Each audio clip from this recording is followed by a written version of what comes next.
Well, there's actually so much good information about this opponent that Cody and the Sports Information Office have put together that it actually warrants reading some of this stuff. I've got some of this stuff memorized, but so attracting quality non-conference opponents has been a historical challenge.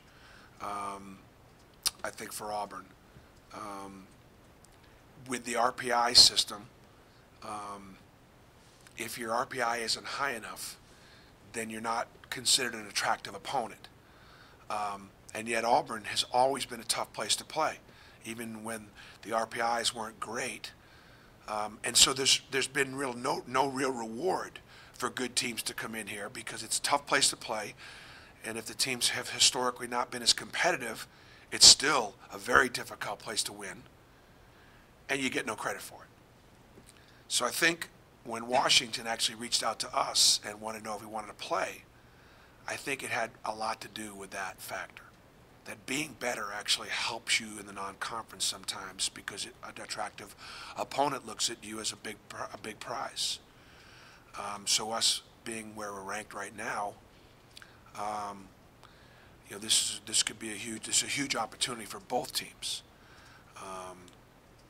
Last year Washington upset Kansas, and pretty early in the season, and it was a win that really was carried them throughout the season. Down the stretch they got a few injuries and couldn't close, but it was a great turnaround at Washington in Mike Hopkins' first year. He was the Pac-12 Coach of the Year. And I told you he's one of the best young coaches in college basketball. But to just tell you how difficult it is to get quality opponents in here, this is the second time in Auburn history that there'll be a non-conference matchup between two ranked teams. It's only the sixth time ever that Auburn has hosted a ranked team in the non-conference, and it's the first since 2006 when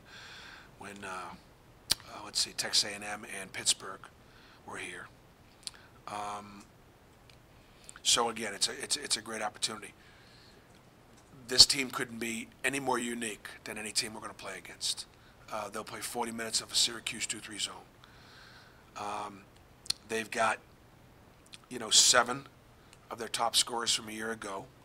They've got 96% of their minutes from a year ago. This is a very, very veteran team, picked to finish in the top 2 or 3 of the Pac-12. They've got a bunch of guys with 7-foot wingspans. And so no matter how you try to duplicate in practice what that zone's going to look like, then the length that you have, you simply can't do it. And they've got an amazing player named Tybal. Am I pronouncing it right? Yes. Number 4. Our fans should just watch him. Just like when you're watching Washington, watch number 4. He led the nation in block shots from the 3. He's got incredible instincts, incredible reach. He led the Pac-12 in steals as a guard. He's a 6'6", 6'7" guard that they put at the top of their zone. And so whether Jared Harper is trying to make shots or throw lobs or get in the lane, this kid is always going to be in his kitchen and trying to make deflections and things like that. The tie-in, and the reason why I'm spending so much time on it, is the way to beat them is fairly simple. Don't turn it over. And that's way easier said than done because they forced more turnovers than anybody else in the Pac-12 a year ago. More steals, more turnovers, more blocks. Playing a 2-3 zone. Deflections, the rim protection, it'll probably be the best zone I've ever gone up against. That doesn't mean that we can't score. That doesn't mean we don't have good stuff. Doesn't mean that we don't think there's some things we can do against it. But it'll be a really, really unique challenge. So excited about the opportunity. When you were putting together your schedule for the season, were you thinking kind of we want to get a team like Washington or a ranked team or some program like that? Were you thinking, we have a good program this year? Yeah. A lot of coaches schedule based on what kind of team they think they're going to have or not have. I've always scheduled as difficult as I possibly can. Who can I attract? You have to build a resume to be able to put yourself in position to get in a tournament, and the way to advance in a tournament is to get good seeding, and the way to get good seeding is to win and play a tough schedule. So this Washington game is not on our schedule because we're supposed to be any better or worse. This game's on our schedule because I've always tried to get the best teams I possibly could. It's just that now that we're a little better, it actually allows us to get top 25 team in here. It was Mike that reached out. It wasn't like this wasn't scheduled on the Red Sox. No, this was Mike. Will Austin be available tomorrow? Austin went through practice yesterday and looked pretty good. It was his first contact practice, so there's a chance that he'll be available tomorrow. Whereas on Tuesday, we knew going in he wouldn't, but that decision still has not been made. Just a matter of seeing him, see how he moves tomorrow kind of thing, or how he does with I just see how he does the next couple of days with a little bit more pounding and see if if all of his symptoms are gone. You probably saw a lot of 2-3 zone here at Boston College.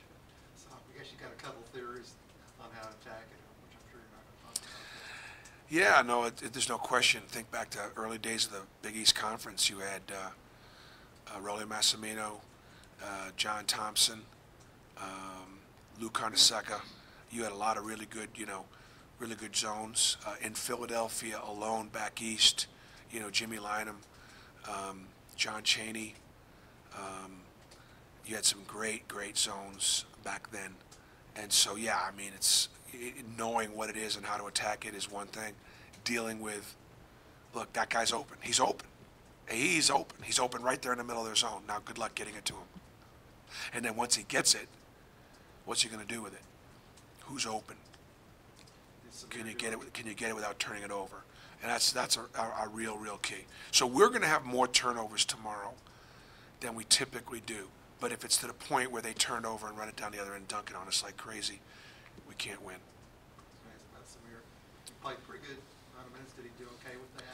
I thought Samir did great. And I can't even begin to tell you the amount of potential disruptions we could have had on Tuesday night. First of all, Samir hasn't played a college basketball game in a year and a half. And then since he's been with me, he hasn't even played in any kind of hadn't played in any kind of an exhibition game. And so for him to have to step in that situation, having missed about 3 weeks, not knowing fully what we do, he played great catch-up. He's got really good instincts. And now all of a sudden we're going to go up against a really complicated zone where spacing and timing is everything. And that's going to be another unique challenge for him. But he's such a smart player. Just again, he's got to be patient on knowing like he can't be at the right place at the right time very often, and that is a problem against the zone.